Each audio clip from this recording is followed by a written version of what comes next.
আবার এরকম মজা করব। সবাইকে শুভ বিজয়ের শুভেচ্ছা জানাই আমার তরফ থেকে এবং পালবাড়ির তরফ থেকে।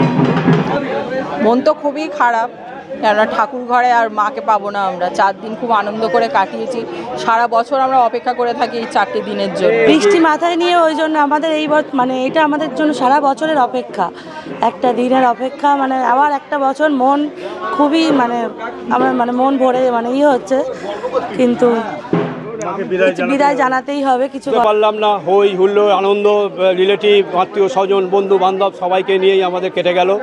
এবং আমার তো মনে হয় 4 দিনের জায়গায় যদি 10 দিন হতো মনে হয় সেই একই আমাদের সেই হতো। আমরা এত আনন্দ ফুর্তি করি, সেই আনন্দ ফুর্তিতে মা আমাদেরকে সমস্ত সেই যোগান দেয়, শক্তি যোগান দেয়। সেই শক্তি যোগান নিয়ে আমরা আরও 1 বছর যাবৎ আবার সেরে যাতে স্বতঃস্ফূর্তভাবে আমরা আবার নিজের কাজে যেন অবতীর্ণ হই এবং পরের বছর যেন আবার মাকে আনতে পারি। তার জন্য আমরা আবার কালকে থেকেই আবার আমরা উদ্যোগী হব, সেই আশা রাখি মার ক্ষেত্রে।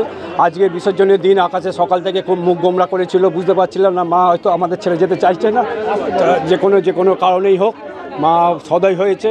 ভেবেছিলাম তো আমরা যেতে পারবো না, যাই হোক আমরা একটা সবাই মিলে, আমরা ভাই বোন আমাদের যা ফ্যামিলি মেম্বার আছে সবাই মিলে একটা কংক্রিট ডিসিশন নিলাম। বাবা যা আনন্দ আমরা করেছি, কবেকার পুজো সেই বহন করে আমরা নিয়ে চলে আসছি। চেষ্টা করছি আবার যেন এরমভাবে থাকতে পারি।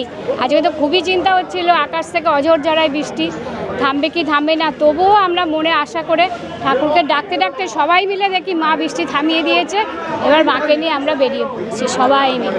কেমন লাগে এই বিষয়টা? এসে তো ভীষণ, খালি ঠাকুর ঘরে ঢুকতেই পারবো না, সবার মন খারাপ।